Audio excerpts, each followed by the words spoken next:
तज्जयति परं ज्योति समं समस्तैरनन्तपर्यायै दर्पणतल्लिव सकला प्रतिफलति पदार्थमालिका यत्र गुरुवः पान्तनो नित्यं ज्ञानदर्शननायका चारित्रार्णव गंभीरा मोक्षमार्गोपदेशका। अहिंसा परमो धर्म की परम पूज्य आचार्य भगवंत गुरुदेव श्री विद्यासागर जी महाराज की, वर्तमान आचार्य परमेष्ठी मुनिराज श्री समय सागर जी महाराज की, समस्त मुनि संघ की।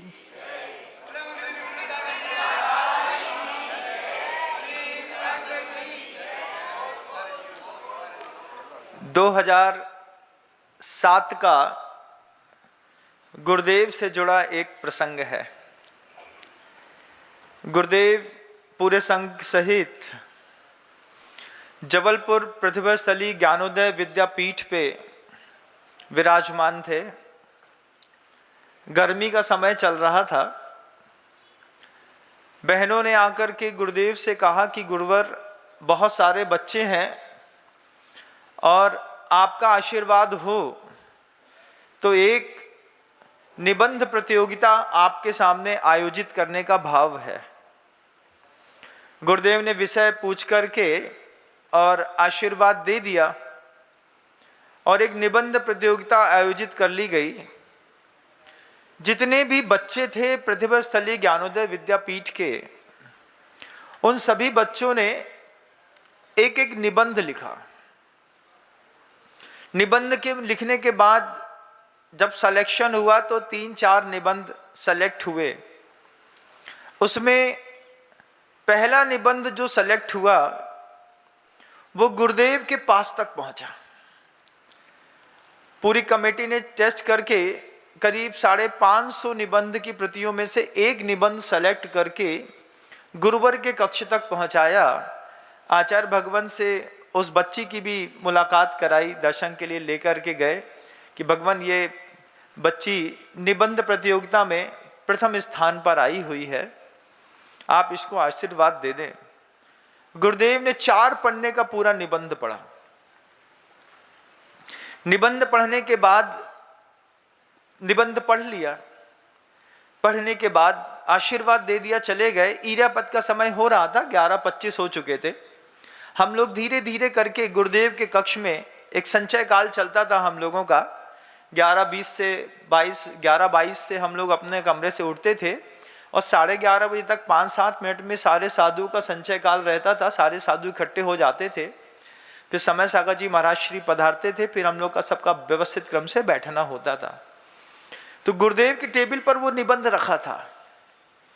रखे हुए निबंध के जब ईरापद भक्ति शुरू हुई तो गुरुदेव हम सबसे कहते हैं, देखो छोटी छोटी बच्चियों में कितना टैलेंट होता है, कितनी सुंदर राइटिंग के साथ निबंध लिखा है।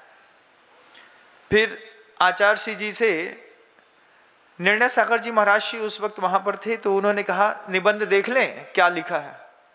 आचार्य श्री ने हाथ ऐसा इशारा करते हुए बोलते हैं, बैठो, पहले ये देखो कि निबंध इतना सुंदर लिखा है, अच्छी सुंदर हैंड राइटिंग। फिर गुरुदेव वो जो बात कहते हैं कि जितना सुंदर ये निबंध है, इतनी ही सुंदर एक श्रमण की जिंदगी होना चाहिए।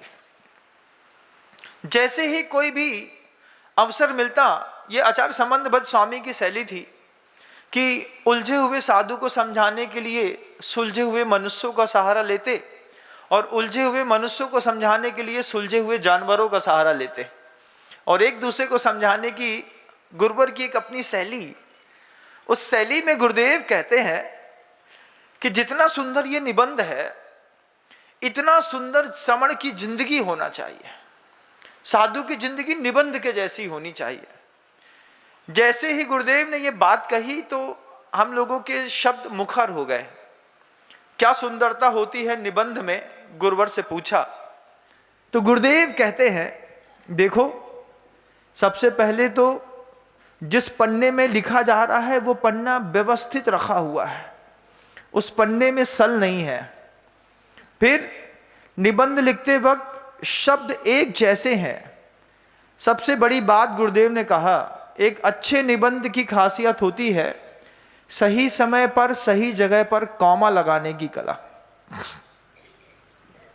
आचार्य सिंह जी बोलते हैं, कॉमा लगाने की कला देखो बेटियों की, उनको पता है अल्प विराम कहाँ पर लगाना है, पूर्ण विराम कहाँ पर लगाना है, कहाँ पर पैराग्राफ बदलना है, कहाँ पर डैश लगाना है, कहाँ पर उसमें और भी प्रश्नवाचक चिन्ह खड़े करने हैं, कहाँ समाधान के लिए स्टार लगाना है, कहाँ विसर्ग लगाना है।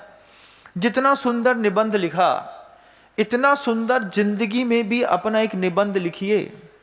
गलत जगह कॉमा लग जाता है तो आदमी कॉमे में चला जाता है। आचार्य भगवंत कहते हैं, एक कॉमा गलत जगह लगा दो, बस रोको, कॉमा लगाया मत जाने दो, और फिर कॉमा लगा दो, रोको मत जाने दो। एक गलत कॉमा लगता है और जिंदगी के मायने बदल जाते हैं। आचार्य भगवंत कैसे शिष्यों को समझाते हैं। किसी ने सोचा नहीं था कि गुरुदेव एक निबंध जो अभी एक बच्ची सेलेक्ट होकर के निबंध रखा है, उस 4 पन्ने से साधुओं को समझाएंगे। लेकिन आचार्य भगवंत ने उन 4 पन्ने से साधुओं को इतना गजब का समझाया।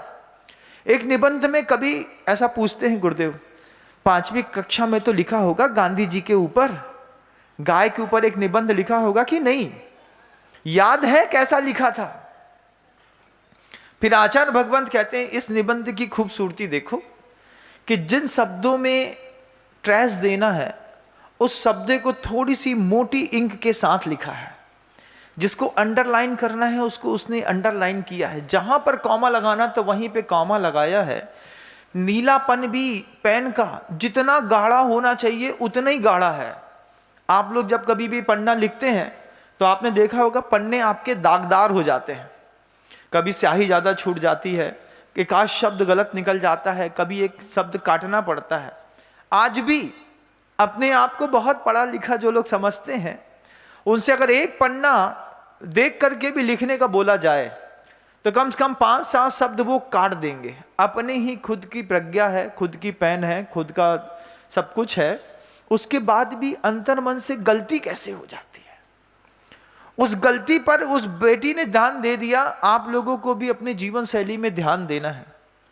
आचार्य भगवंत उपदेश देते देते देते अचानक इतने गंभीर हो जाते और गंभीर होकर के उपदेश देकर के बोलते हैं, दर्शन पढ़ते हैं, आगम पढ़ते हैं, चर्या करते हैं, शाब्दिक व्यवहार रखते हैं, समितियों का पालन करते हैं, गुप्ती का पालन करते हैं, व्रत रहता है, चारित्र रहता है, कितना कुछ है आप लोगों के पास।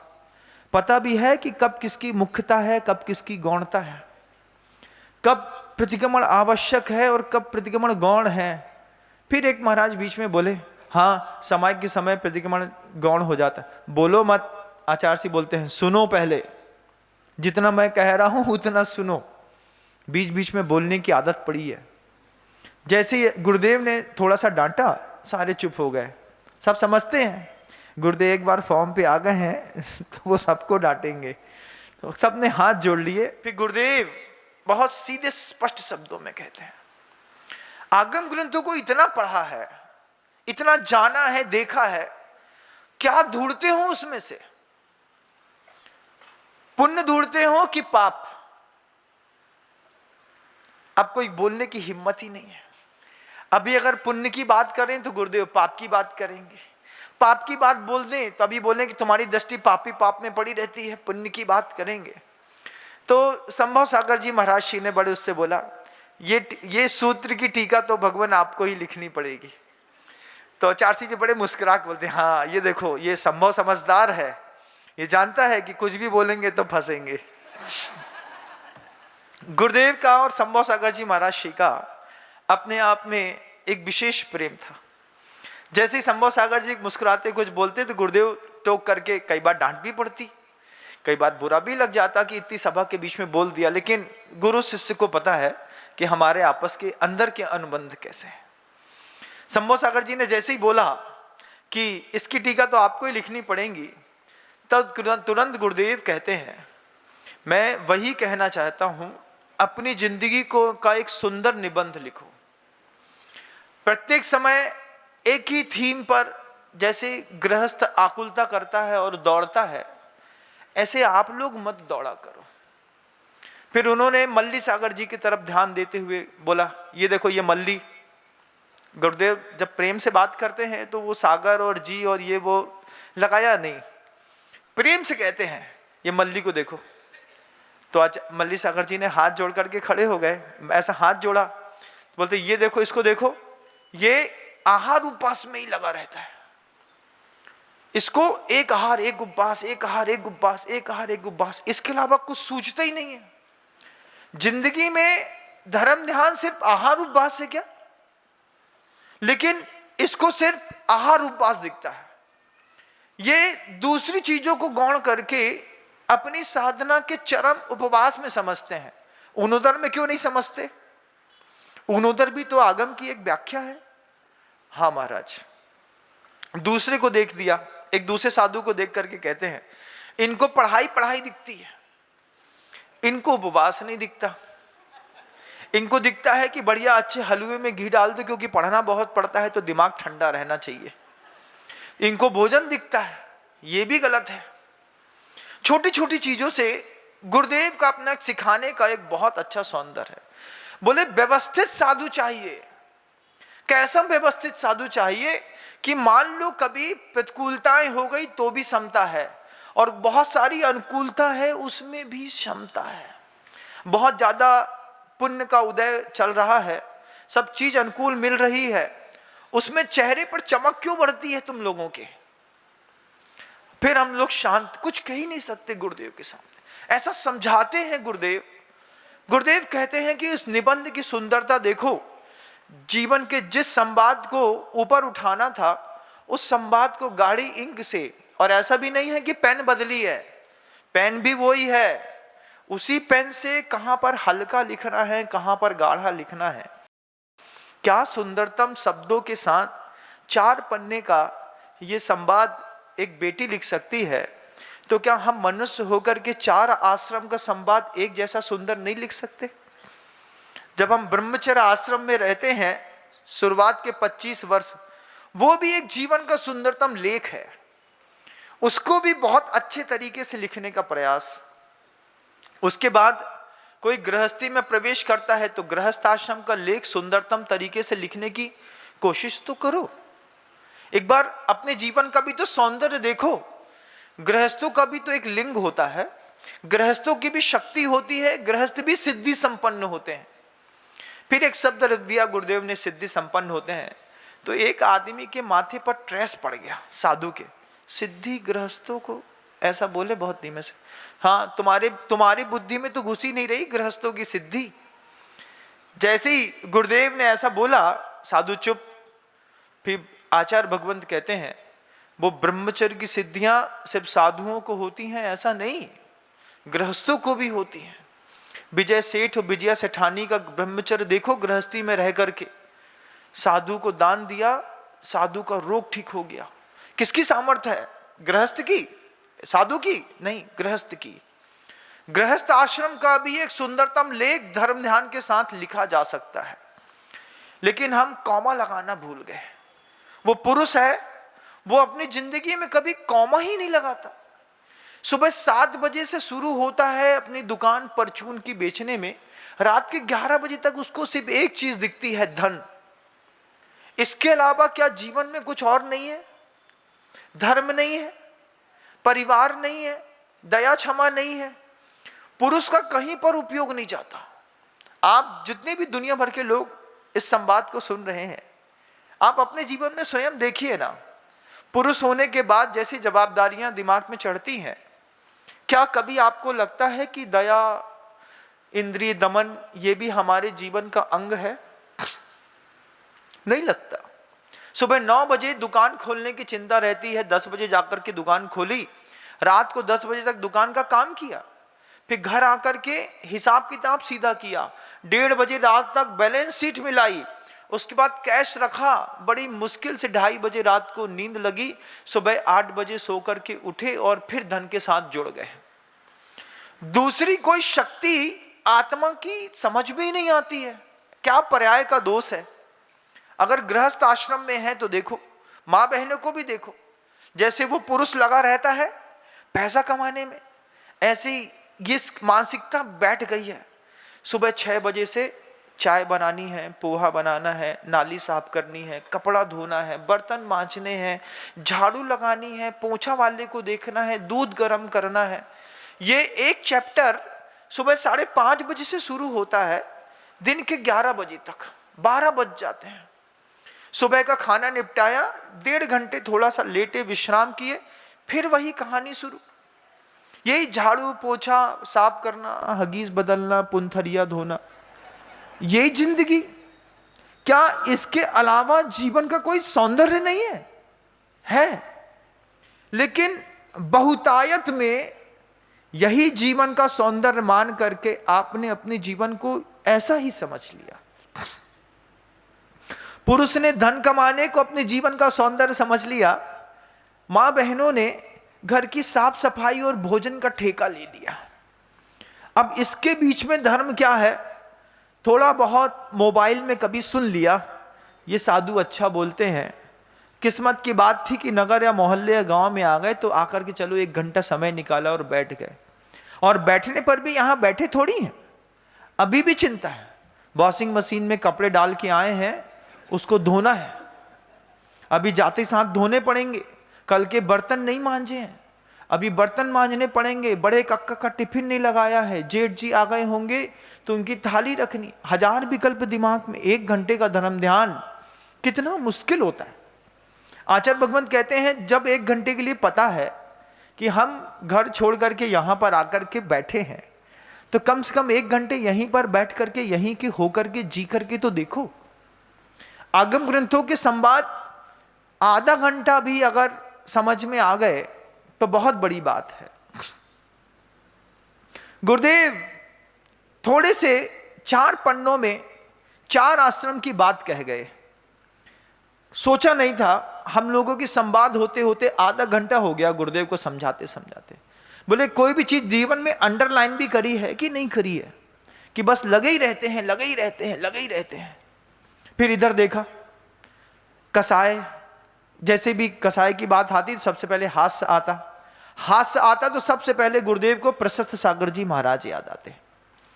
ये प्रशस्त को देखो, जब देखो तब हंसता रहता है। दूर से भी कोई हंस रहा है तो आचार्य भगवंत ने एक ही बात कही, ये हंसी प्रशस्त सागर जी की होगी, इतना तेज दूसरा कोई हंस ही नहीं सकता। उपवास की बात आई तो गुरुदेव को मल्ली सागर जी महाराज दिखाई देते थे, ये चंद्र प्रभु सागर जी महाराज दिखाई देते थे। चंद्र प्रभु सागर जी महाराज जी की एक बार गुरुदेव ने खुद अपने हाथ से नाड़ी पकड़ ली और देखा इनकी वात प्रकृति है। फिर आचार्य जी कहते हैं हाँ, इसका वात प्रकुपित रहता है ना, इसलिए इसको उपवास करने में आनंद आता है। पित्त प्रकुपित रहे तो पता चले कि उपवास करने में कैसा लगता है। पूरी रात घूमता है ऐसा गोल गोल।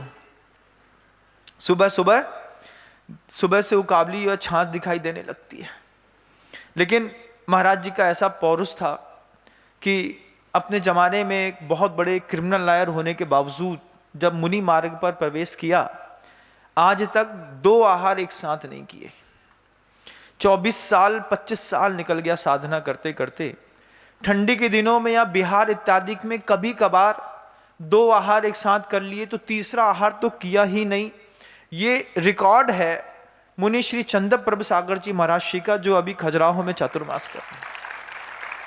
कैसे महान तपस्वी साधक, गुरुदेव की नजरों से कुछ भी नहीं छुपा रहता। आचार्य भगवंत एक संवाद से 4 पन्नों से सारे के सारे समण समुदाय को समझाते हैं। बोलते देखो, जिंदगी में कॉमा लगाना सीखो। एक वक्त के बाद कॉमा नहीं लगता है तो तकलीफ होती है। शब्द अपने मायने खो देता है, जीवन अपने मायने खो देता है। साधना भी अपना मायना खो देती है। साधना में भी एक समय के बाद कॉमा लगाना पड़ता है। तभी तो भगवती आराधना के रचनाकार ने जैसे सामायिक प्रतिक्रमण स्वाध्याय इत्यादि स्वस्थ अवस्था में होता है, ऐसी व्यवस्थाएं संलेखना के काल में नहीं रखी। 1.5 घंटे की सामायिक कर रहे हैं, संलेखना वाले के लिए सामायिक आवश्यक नहीं है, संलेखना वाले के लिए प्रतिक्रमण आवश्यक नहीं है। क्यों? उससे भी कोई ऊंची व्यवस्था पे वो लगा हुआ है। उस वक्त ये सब गौण हो जाते हैं। तुम लोगों का कभी कुछ गौण होगा कि नहीं होगा? फिर हम लोगों से पूछते। फिर मल्ली सागर जी की तरफ के देख करके, फिर बगल में बैठे थे मल्ली सागर जी महाराज श्री, बगल में, क्यों मल्ली, तुम्हारे उपवास कभी रुकेंगे? बोले आपसे पूछ के तो लेते हैं, मुझसे पूछ के तो लेते हो, लेकिन पहले से बोल देते हो कल का उपवास चाहते हैं। ऐसा बोलो, आपकी आज्ञा हो तो कल का उपवास कर लें, आपकी आज्ञा हो तो कल का उपवास कर लें, ऐसा पूछना चाहिए। तब दूसरे दिन से मल्ली सागर जी ने संवाद बदला। जब कभी भी उपवास लेते तो बोलते, पहले आचार्य जी बोलते पहले ऐसा बताओ, परसों हमारा उपवास था, कल उपवास करना चाहते हैं, तब तो मुझे पता चले, तुम लोग तो जल्दी जल्दी में ले लेते हो। फिर जब मल्ली सागर जी ने संवाद बदला, जब आचार्य जी के शब्दों के अनुसार वो बोलना शुरू किए, तब गुरुदेव को इतना अच्छा लगा। गुरुदेव बोलते हैं ये अच्छे शिष्य होने की पहचान है कि गुरु एक बार में कोई निर्देशन दे और उसको स्वीकार कर लो, पहली बार में स्वीकार कर लो, उसमें मान अपमान की कोई बात नहीं होती। गुरु ने कहा है, हमारे भले के लिए कहा है, हमने स्वीकार कर लिया, कितनी अच्छी बात हो गई। इस बात से गुरुदेव को इतनी प्रसन्नता होती अत्यधिक। फिर गुरुदेव ने दूसरा एक संवाद छेड़ा। गुरुदेव ने संवाद छेड़ा आगम ग्रंथों को लेकर के। गुरुदेव बोलते हैं कि क्या लगता है, पापी की पहचान करना मुश्किल होता है कि धर्मात्मा की? आपका क्या विचार है महाराज, आप बताइए। फिर हम लोग चुप, कुछ भी बोलो। गुरुदेव के लिए तो राजवार्तिक कार्य का एक सूत्र रहता था, पराभिप्राय निर्वृत्त शक्यत्वात्। हम कुछ भी बोले, जो वक्ता की इच्छा है उस हिसाब से उसको घुमा देता है। गुरुदेव ने बड़ी अच्छी बात कही। गुरुदेव ने कहा कि देखो, धर्मात्मा तो दूर से पहचाना जा सकता है। धर्मात्मा को दूर से देख करके तुम पहचान जाओगे कि ये धर्मात्मा है। जैसे कोई त्यागी व्रती है, उसके बहिरंग चिन्ह को देख करके दूर से दिख जाएगा ये व्रती है, ब्रह्मचारी हैं, छुल्लक जी हैं, आरिका माता जी हैं, मुनि महाराज जी हैं, साधु हैं। धर्मात्मा दूर से पहचाना जाता है। पापी को पहचानने के लिए आगम ग्रंथ लिखे हैं। पाप को पहचानने के लिए आगम ग्रंथों में भाषा लिखी है कि अपनी प्रज्ञा का उपयोग करो, पाप को पहचानो, कहां कहां कैसा कैसा हो सकता है। पापी को पहचानो, पुण्य के लिए समय दो या ना दो, लेकिन पापियों को बहुत समय दो। पाप को समझने के लिए समय दोगे तो वो तुम्हारा पूरा समय पुण्य में चला जाएगा। अब हम समझते ही नहीं है कि पाप क्या होता है। सुन लिया है आगम ग्रंथों में जैसा लिखा हुआ है, हिंसा, झूठ, चोरी, कुशील और परिग्रह, ये 5 पाप हैं। सिर्फ इतना ही पाप नहीं है, इसके अलावा भी आगम ग्रंथ बहुत सारे भरे हुए हैं। पाप की बड़ी बड़ी व्याख्याएं करते हैं, लेकिन हमारी दृष्टि नहीं है। आचार्य भगवंत कहते हैं तुम लोगों की भी जो दृष्टि रहती है ना, ये तुम लोग की दृष्टि भी व्रतों के पालन की ओर रहती है, जबकि पाप की ओर भी दृष्टि होना चाहिए। क्योंकि आगम ग्रंथ विधि और निषेध दोनों से भरे पड़े हैं। ये विधि पूर्वक काम कर रहे हो, लेकिन निषेध किसका किया है उसकी ऊपर भी दृष्टिपात हो, उसकी भी चर्चा हो, उसकी भी चर्या हो, उसकी भी बीच में संबोधन हो। धर्मात्मा दूर से शकल देख करके पहचाना जा सकता है, पापी पहचाने नहीं जाते। पापी के साथ घुलना मिलना पड़ता है, बात करना पड़ता है, संवाद करना पड़ता है। बहुत देर बाद पकड़ में आता है कि ये जितना प्रकाश छोड़ रहा है अंतरंग में बीच में उतना ही काला है। गुरुदेव ने पापियों के लिए दीपक का उदाहरण दिया। लालटेन कभी देखिएगा, अगर कभी देखी हो तो, या तो दीपक ही जला करके देखिएगा। दीपक जब जलता है, जलते हुए दीपक के ऊपर एक कांच का कोई पात्र रख करके उसकी लौ को पहले स्थिर कर लो। स्थिर करने के बाद दीपक को ऊपर से लेकर के अंतरंग तक देखने का प्रयास करो। सबसे पहले दीपक की लौ लाल लाल होती है, लाल के बाद उसमें एक पीलापन होता है, पीलेपन के बाद जब वो लौ के पीले से नीचे हटती है तो बीच में आकर के गहरा पीलापन और दिखाई देता है, उसके बाद वो नीली नीली दिखाई देती है। कितनी गौर से दृष्टि से कभी जलते हुए दीपक को देखा है? आज देखिएगा एक दीपक जला करके, कि जो दीपक पूरी दुनिया में उजाला छोड़ता है, जो दीपक पूरी दुनिया में प्रकाशित करता है, कक्ष को प्रकाशित करता है, उसकी वास्तव में एक जलते हुए दीपक में कितने रंग होते हैं। गुरुदेव ने कहा कभी देखना महाराज, आप लोगों भी जलता हुआ दीपक, मैं तो देखता रहता हूं, मेरे सामने लोग जला जाते हैं, नीचे आंख रहती है, मैं उसी में चिंतन निकालता रहता हूं। कैसी गजब की चिंतन शैली! तुमने दीपक जला करके गुरुदेव के सामने रखा, उसमें से वो वस्तु तत्व को निकाल करके खड़ा कर दिया। एक बच्ची ने 4 पन्ने का निबंध रखा, उसमें से गुरुदेव ने आगम ग्रंथ निकाल करके सामने रख दिया। महान आचार्यों की सोचने का क्या विस्तृत तरीका है। गुरुदेव ने हम लोगों से पूछा कभी दीपक ध्यान से देखा है कि नहीं देखा? फिर किसी ने हंसी कर दी, हमारे सामने कोई दीपक की आरती नहीं उतारता। तो बोले तुम्हारे पास उतारने लायक कुछ हो तब तो उतारे हैं, सीखते तो कुछ हो नहीं, आरती कैसे उतारेगा कोई? पहले तो कोई आर्थ भेजता हो तो उसकी कोई आरती उतारे, जब बाहर निकलोगे महाराज तब पता चलेगा। अब गुरुदेव ने इतनी सी बात बस कह दी कि बाहर निकलोगे तो पता चलेगा। सामने वाले साधु की 4 दिन तक रोटी खराब हो गई। सामने वाला साधु क्या सोचता है, आचार्य जी कहीं ऐसा ना हो कि हमको संघ से बाहर निकाल दें, बाहर निकाल दें। कोई नहीं छाड़ता था, गुरुदेव को छोड़ करके कोई भी बाहर नहीं जाना चाहता, अपनी माँ को छोड़ करके कौन निकलना चाहता। सबको लगता था गुरु के साथ बहुत खुश है, बहुत समृद्ध है, यहीं रहने दो, इन्हीं के पास रहने दो, संभालने वाले गुरुदेव, हम लोग बढ़िया स्वतंत्र, अपने अपने कमरों में बैठो। उनका पुण्य के सारा भोजन की व्यवस्था, आहार की, विहार की, निहार की, जैसे देवता लोग आके कर देते, ऐसी होती जाती। कभी कल्पना ही नहीं करी कि गुरुदेव के बिना भी कभी जिंदगी जीनी पड़ेगी, कभी सोचा भी नहीं। जैसे ही साधु को गुरुदेव ने कहा बाहर निकलोगे तो पता चलेगा, 4 दिन तक साधु का मुश्किल हो गया। चौथे दिन गुरुदेव को लगा कि चेहरा थोड़ा सा उतरा है, तो उसका क्यों, क्या हो गया? तो दूसरे महाराज जी बोलते हैं, वो उस दिन आपने कह दिया था ना कि बाहर निकलोगे तो पता चलेगा, तो दिमाग में बैठ गई। आचार्य जी बोलते हैं, अरे अभी कुछ होने तो दो, अभी से क्यों घबराते हो, और जब निकालेंगे तो व्यवस्थित करके निकालेंगे, अभी टाइम है बहुत ज्यादा। तब दूसरे साधु ने जब उन साधु को गुरुदेव के सामने समझाया, अभी साल है, अभी 5 साल तो हैं तुम्हारे पास, तब वे मुस्कुरा करके बाहर निकले। मजाक में भी, कौतुक में भी अगर कोई बात गुरुदेव ने कह दी, शिष्य कितनी गंभीरता के साथ लेता था।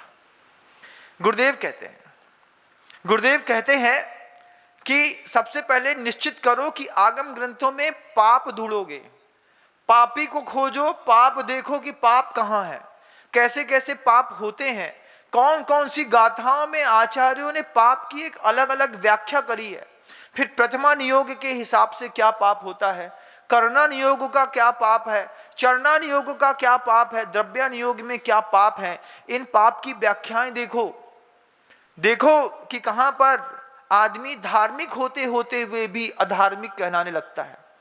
निश्चय में बैठा हुआ साधु आंख खोलता है और आचार्य कुंद कुंद भगवान कहते हैं, ये तो तुम व्यवहार में आ गए, ये व्यवहार तुम्हारे लिए शोभा नहीं देता।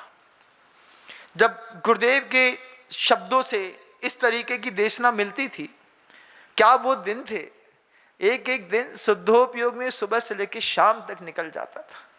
ऐसी गजब की देशना गुरुदेव आचार्य भगवंत हमेशा कहते थे। एक कुशल आचार्य को सुबह नहीं तो दोपहर, दोपहर नहीं तो शाम, संवेग और वैराग्य का एक कथानक प्रतिदिन कहना चाहिए। संघ के बीच में संवेग और वैराग्य की कथा गुरुदेव सुबह 6 बजे ही कह देते थे। आचार्य भगवंत जानते थे ये 50-55 साधुओं का समूह है, सुबह सुबह एक टॉनिक दे दो बस इनको, फिर इनका दिन बहुत अच्छा निकलेगा, बहुत अच्छे से सुबह से लेकर शाम तक चिंतन करेंगे। आचार्य भगवंत का ये चिंतन लगातार मिला 19 साल तक। सुबह मिला, दोपहर मिला, शाम मिला, क्लास में मिला, कक्षा में मिला, वैयावृत्ति के समय मिला, विहार के समय मिला। गुरुदेव कभी देने से चूके नहीं। और हम लोग लेने से चूके नहीं। जब कभी भी कोई भी संवाद उठता, कोई भी बात होती, कमरे तक पहुंचता, 15 मिनट दरवाजा बंद करके सबसे पहले उसको पॉइंट नोट कर देता, कॉपी में लिख लो, जीवन में कभी काम आएगा। सोचा नहीं था कि कभी काम आएगा, लेकिन आज पुरानी काव्य पलटते हैं तो एक एक संवाद गुरुदेव के साथ का एक एक चरित्र बन करके सामने उभर करके बाहर आता है। गुरुदेव अपने मधुर मुस्कान के साथ उस बात को बिल्कुल सामने रखे। कभी देखा है कि द्रव्य नियोग का पाप क्या होता है? पता है कि चरना नियोग में पाप किसको कहते हैं? ये 5 पाप बस सीख लिए, इसके अलावा कोई पाप है दिखता है? आहार संज्ञा भी पाप है, लेस्याओं का दुष्प्रयोग भी पाप है, बहुत ज्यादा ज्ञान का दुरुपयोग करना भी तो पाप है, किसी को भिड़ना उसमें आनंद लेना क्या पाप नहीं है? आर्त ध्यान पाप नहीं है? कितने पाप हैं? तुमको ये 5 ही पाप दिखते हैं, हिंसा, झूठ, चोरी, कुशील और परिग्रह। ये तो आपने छोड़ दिया, अब आपके लिए भी तो कोई पाप होगा। गुरु की आज्ञा नहीं मानना भी पाप है, और बहुत लंबे समय तक गुरु का जयकारा लगाना, गुरु की बातें करना, लेकिन गुरु के अंतर्भाव को नहीं समझना भी तो पाप है। कि हम समझते तो हैं कि गुरु क्या चाहते हैं, उसके बाद भी अगर हमने कसम खा ली कि जब तक तुम बोलोगे नहीं तब तक हम मानेंगे नहीं, तो आचार्य कब तक बोलेंगे? उनको नहीं समझने वाला भी साथ में रह करके बोलते हैं, इतने साल हो गए अभी तक अपने गुरु को नहीं पढ़ पाए, कैसे साधु हो तुम? आचार्य भगवंत ने मूलाचार तो कम नहीं, वो भी गुरुदेव ने खूब दिया, अपनी चर्या से, अपने चारित्र से दिया। हम लोग हमेशा कहते थे वो बात कि वटकेर स्वामी का साधु बनना सरल है, लेकिन आचार्य विद्यासागर जी महाराज जी का साधु बनना बहुत कठिन है। मूलाचार में वटकेर स्वामी ने मूलाचार में जो गाथाएं दी हैं, जो सुविधाएं दी हैं, जो व्यवस्थाएं दी हैं, उसके अनुसार साधु बनना बहुत सरल है आज भी। आचार्य भगवंत गुरुदेव का जो स्वयं का निश्चित मूलाचार था, अघोषित मूलाचार, हम मुंह से बोलेंगे नहीं, तुमको धीरे धीरे करके दिखाएंगे, तुमको समझ में आएंगी। वटकेर स्वामी ने तो चटाई दी ठंडी में ओढ़ने के लिए, आचार्य भगवंत ने नहीं दी। उनने कह दिया, मैं चाहता हूं एक ऐसा साधु जैसे चतुर्थ काल में चातुर्मास के दौरान पेड़ के नीचे बैठ जाते थे, ठंडी में सो जाते थे, ग्रीष्म काल में आग बरसती गिर शिखरों पर रहते हैं, वर्षा ऋतु में कठिन परिचय तरुतल रहकर सहते हैं। कठिन परिचय तरुतल रहकर के होता है, ऐसा लगा है? शेर का डर कम है, लेकिन पानी का टपका शेर के डर से भी ज्यादा भयानक होता है। जब बारिश बरस रही होती है उस वक्त उसमें नहाने में, झूमने में, भीगने में अच्छा लगता है, लेकिन जब वो बारिश में एक बार आप भीग जाओ, भीगने के बाद आप एक बार पूरा शरीर सूख जाए, सूखने के बाद आप एक स्थान पर बैठे हो, ठंडी ठंडी हवा चल रही है, पानी बंद हो गया, लेकिन जिस पेड़ के नीचे बैठे हो उस पेड़ की पत्तियों में रुका हुआ पानी जब एक एक करके शरीर में कहीं भी टपकता है, एक बार शरीर ठंडा करेंगे तो अच्छा लगेगा। ठंडा करने के बाद शरीर एक बार गर्म हो गया, गर्म होने के बाद एक बार पानी कान में टपका, एक बार कंधे में टपका, एक बार पैर में टपका, एक बार नाक में टपका, एक बार सिर में टपका। तो जितनी बार वो पानी की बूंद टपकती है उतनी बार चेतना का पूरा उपयोग उस पानी की बूंद की तरफ चला जाता है। फिर आचार्य भगवंत कहते हैं, सोचो वो साधु परमेष्ठी कैसे होते होंगे जो 4 महीने में चातुर्मास का नियम लेकर के जीवों की रक्षा के निमित्त से किसी पेड़ के नीचे बैठे। रात में कितनी बार पानी बरसता होगा, कितनी बार रुकता होगा, फिर उनके शरीर पे टपकता होगा, क्या उनका उपयोग वहां नहीं जाता होगा? जाता तो होगा। अब जब उपयोग जाता होगा तब वो अपने उपयोग को कैसे आत्मा में स्थिर रखते होंगे। ग्रीष्म काल में आग बरसती गिर शिखरों पर रहते हैं, वर्षा ऋतु में कठिन परिचय तरुतल रहकर सहते हैं, तथा शिशिर हेमंत काल में बाहर भू पर सोते हैं। वंद साधु में वंदन करता दुर्लभ दर्शन होते हैं। गुरुदेव के हाथ का लिखा हुआ यह योगी भक्ति का पद्यानुवाद है। गुरुदेव कहते हैं कि ऐसा भी तो साधु बन के दिखाओ। चलो तुम पानी के टपके के बीच में नहीं रह पाते, ठंडी के दिनों में गुरुदेव हमेशा बाहर गैलरी में सोते थे। अगर आपने कभी जीवन में कभी देखा हो गुरुदेव को ठंडी के दिनों में, कभी दर्शन करने गए हो बीना बारा में, बाहर की गैलरी में, आप कुंडलपुर चले जाएं तो ज्ञान साधना कक्ष खेत का बाहर का जहां ईरापत का समय रहता था, वहीं पे बैठ करके गुरुदेव वहीं सोते थे और एक ही अपेक्षा करते थे। गुरुदेव से कितनी बार बोला, 30 तेज ठंड पड़ रही है, शीत लहर बह रही है, पानी बरस रहा है, दिसंबर जनवरी की ठंड में आप बाहर सोते हैं, अच्छा नहीं लगता। तो गुरुदेव बोलते हैं अगर तुम्हें अच्छा नहीं लगता है तो मेरी वैयावृत्ति करो। हाँ महाराज, वही तो चाहते हैं कि आप कमरे के अंदर सो जाइए।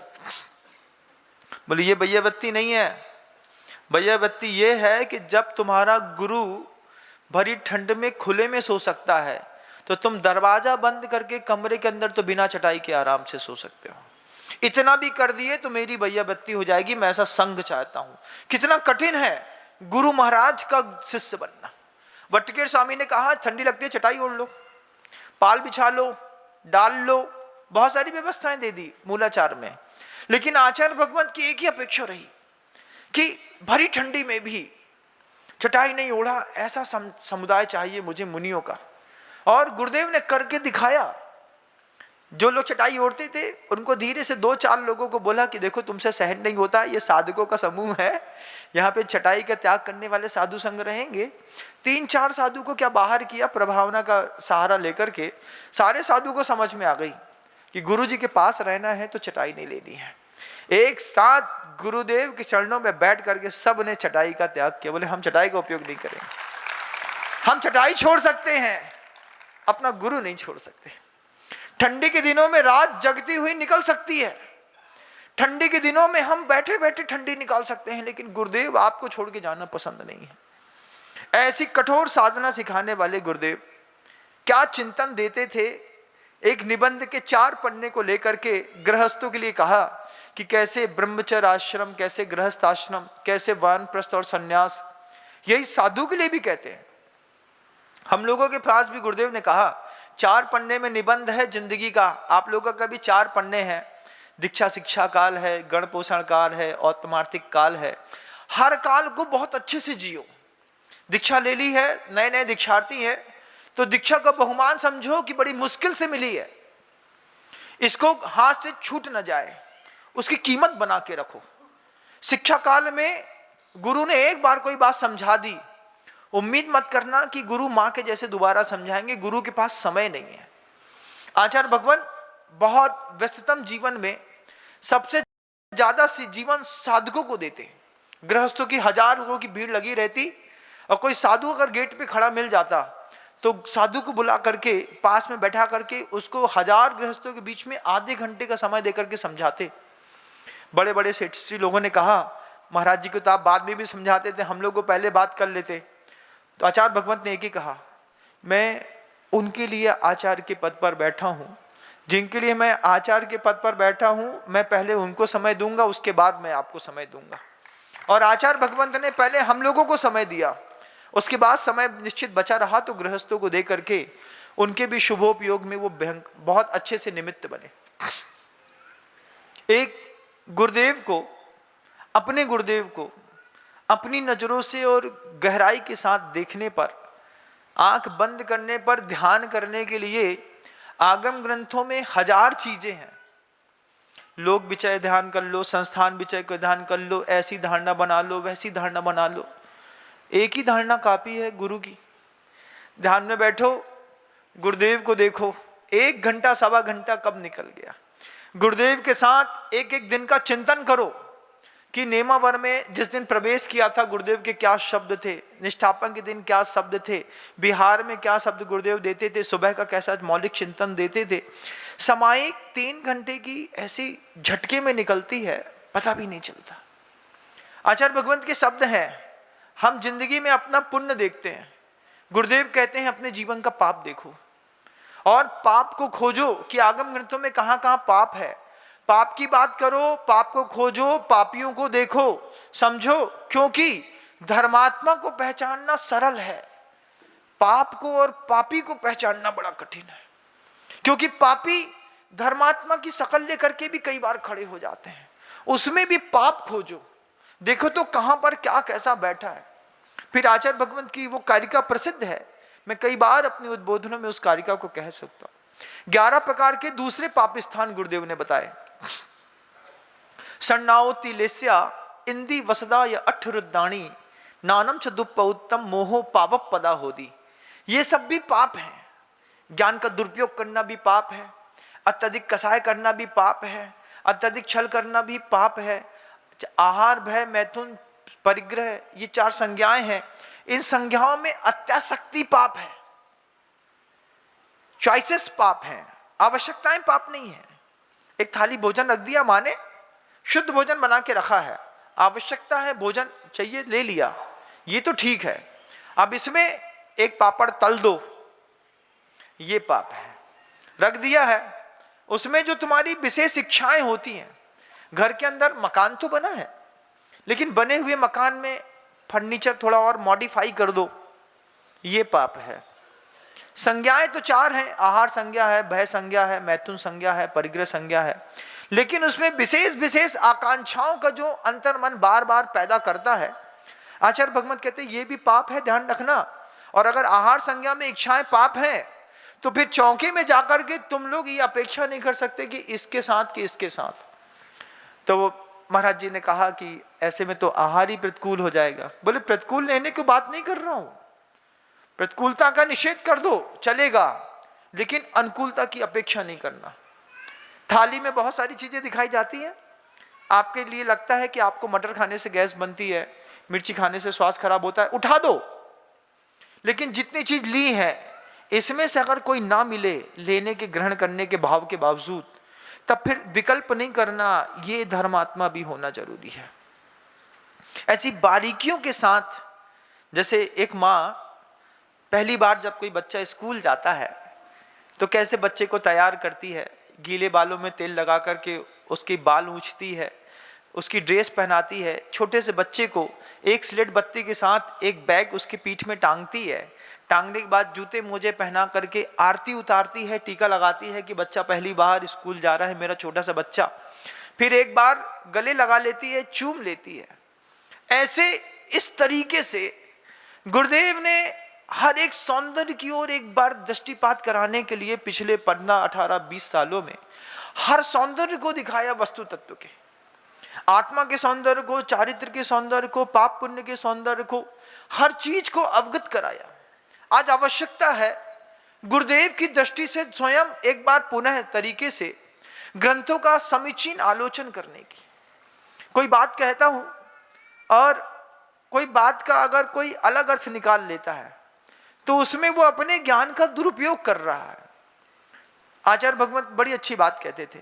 आचार्य भगवंत समय सागर जी महाराज ये बात कहते थे, जैसे बहुत सारे लोग होते हैं, कुंदकुंद भगवान ने एक ग्रंथ लिखा है, ग्रंथ में से वो पूरे ग्रंथ की व्याख्या नहीं करते। एक वर्ग विशेष है जो शुद्ध आत्म मुमुक्षु अपने आप को मानते हैं, वो पूरे के पूरे ग्रंथ की व्याख्या नहीं करेंगे, 4 गाथाएं उठा लेंगे, बार बार उसी गाथा में, जैसे एक टेप रिकॉर्डर में कोई टेप की पत्ती फंस जाती है तो वहीं पे जाके रुकती है, ऐसे वो ग्रंथ में से सिर्फ गाथा उठाते हैं। आचार्य भगवंत कहते हैं कि एक बार उस गाथा के ऊपर की और नीचे की भी तो गाथा उठा करके देखो कि उस ऊपर की और नीचे की गाथा में क्या अर्थ निकलता है। उस गाथा का एक अर्थ निकलता है, निश्चित है आप वो अर्थ निकाल रहे हैं, लेकिन ऊपर की गाथा का और नीचे की गाथा का सहारा लेने पर बीच वाली गाथा का पूरा अर्थ ही बदल जाता है।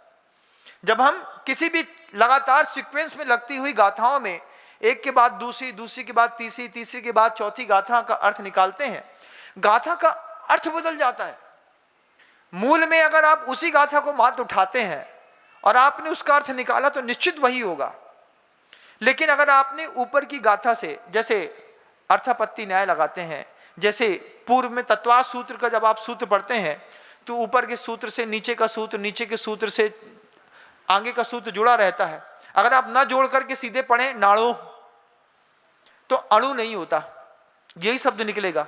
लेकिन ऊपर के और नीचे की गाथाओं का सूत्र का प्रयोग करके देखें तो पता चलेगा कि अणु के पास प्रदेश नहीं होता। शब्द कुछ है लेकिन ऊपर के सूत्र के साथ जोड़ने पर कुछ निकलता है।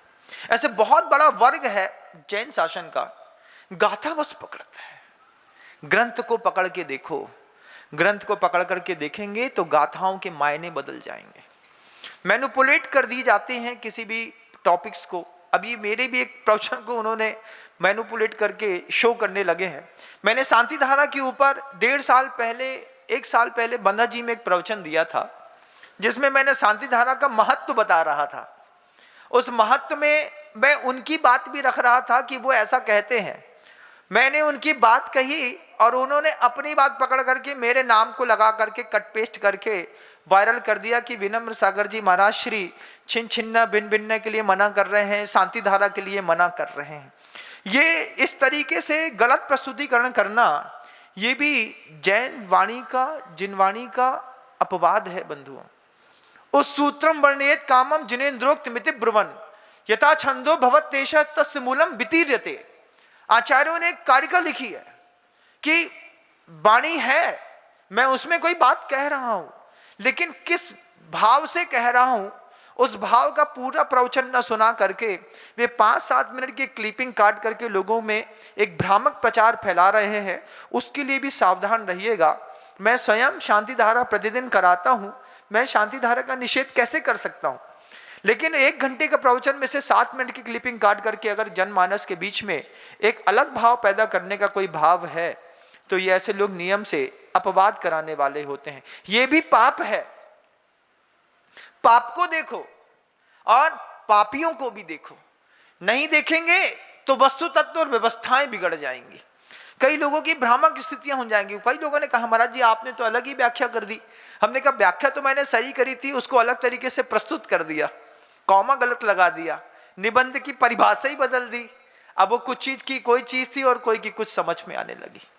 इन सारी भ्रामक स्थितियों से भी अपने आप को बड़ा सावधान होने की जरूरत है। आपका समय होने को आया, शब्दों को विराम दूंगा। लेकिन कितना सौंदर्य है गुरुओं के चिंतन का। निबंध के 4 पन्नों में वो जीवन का दर्शन दे रहे हैं। एक कोई व्यक्ति दिया जला रहा है, उस दिए के माध्यम से भी वो जीवन दर्शन दे रहे हैं। गुरुदेव कहते हैं जैसे दिए का प्रकाश फैलाने वाले लोग हैं, ऐसे संसार में कई लोग हैं, अभव्य भी हैं, मिथ्या दृष्टि भी हैं, वो भी प्रकाश फैलाते हैं। उनके प्रकाश से भी बहुत कुछ दिखाई देता है बंधु। इतना दिखाई देता है कई बार तो मिथ्या दृष्टि के प्रकाश से कि लोग मोक्ष तक पहुंच जाते हैं, वो वहीं का वहीं पड़ा रहता है। गुरुदेव ने वो दीपक के प्रकाश का उदाहरण देकर के कहा। गुरुदेव कहते हैं जैसे वो दिया जल रहा है, ऊपर पीला है, पीले के ऊपर लाल है, लाल के नीचे भी गाढ़ा पीला है, पीले के बीच में नीला है, लेकिन केंद्र में क्या है? केंद्र में नीला पीला लाल नहीं है, केंद्र में काला है। जब कोई दिया जलता है उसके केंद्र में जहां बाती होती है वहां शुरुआत काले से हुई है, प्रकाश खूब ज्यादा फैला रहा है।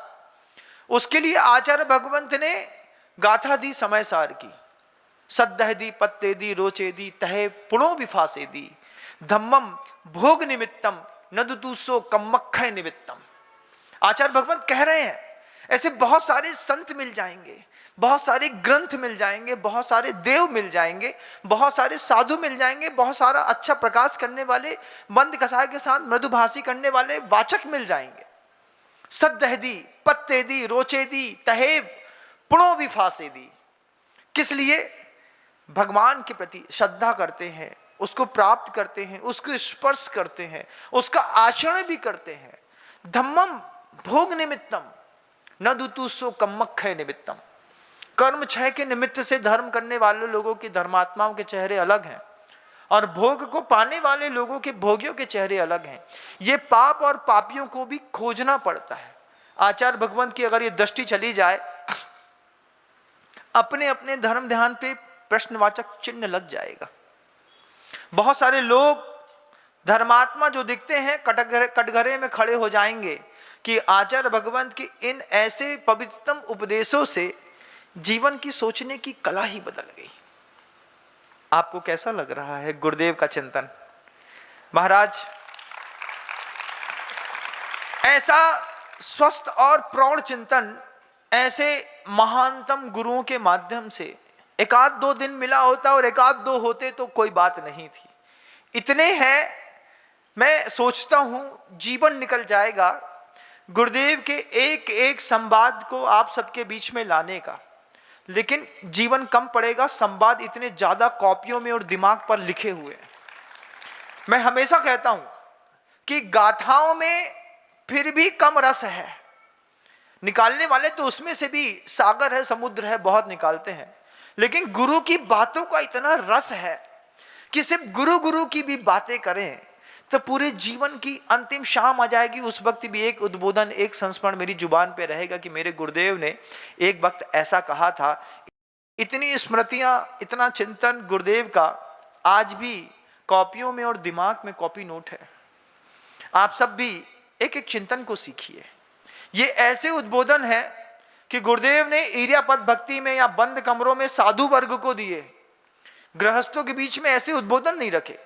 आचार्य भगवंत हमेशा कहते थे कि गृहस्थों के बीच में सिर्फ दया, क्षमा, करुणा, वात्सल, अहिंसा की बात करनी पड़ती है।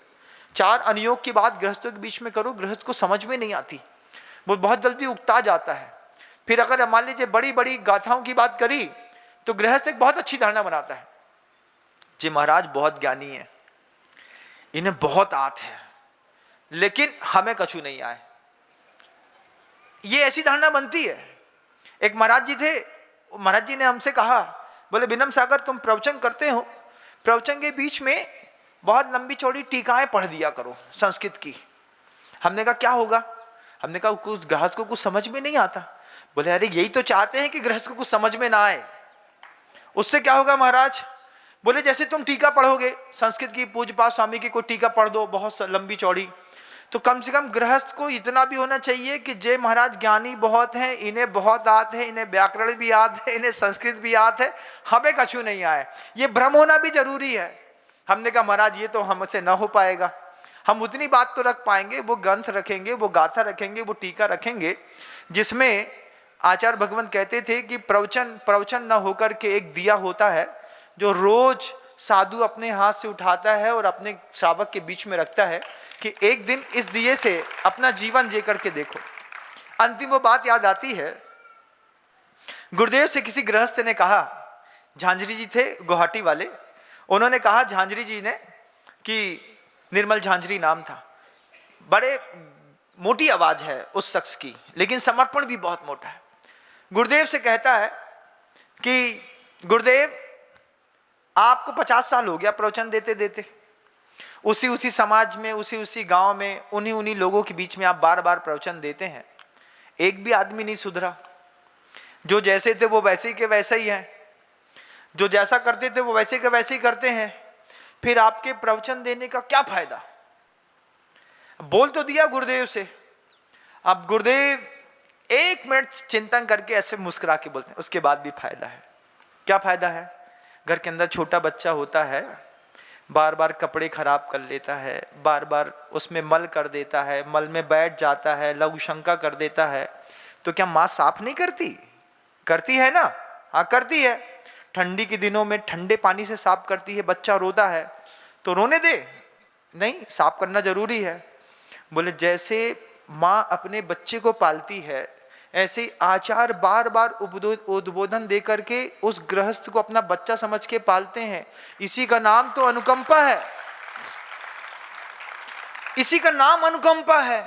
हम जानते हैं तुम नहीं सुधरोगे, उसके बाद भी तुमको रोज एक उद्बोधन देते हैं। गुरुदेव बोलते हैं कि कम से कम 24 घंटे तो एक उद्बोधन दिमाग में चलता होगा, और अगर एक उद्बोधन 24 घंटे चल गया और 24 घंटे भी वो संभल गया, दूसरे दिन तुम्हारा गुरु फिर खड़ा है। जैसे माँ सुबह सुबह फिर पूड़ी बना करके बेटे के मुंह में रख देती है, ले बेटा आज और पेट भर ले, ऐसे गुरु के दायित्व होते हैं। ये एक प्रवचन से प्रवचन नहीं है, एक दायित्व भी है अच्छे साधुओं का कि वो प्रवचन के माध्यम से समाज की विकृतियां, विकार को सुधारने का प्रयास करते हैं। और एक दिन भी अगर कोई शावक उद्बोधनों के माध्यम से टिक गया तो कल तो तुम्हारा गुरु फिर खड़ा है तुम्हें संभालने के लिए। हम रोज, तुम अपना चेहरा गंदा करना, मैं रोज संभालूंगा। इसी का नाम धर्म, ध्यान और देशना है। आप सबने धैर्यपूर्वक मुझे सुना। साधुवाद देता हूँ, शब्दों को विराम देता हूँ। गुरुदेव श्री विद्यासागर जी महाराज।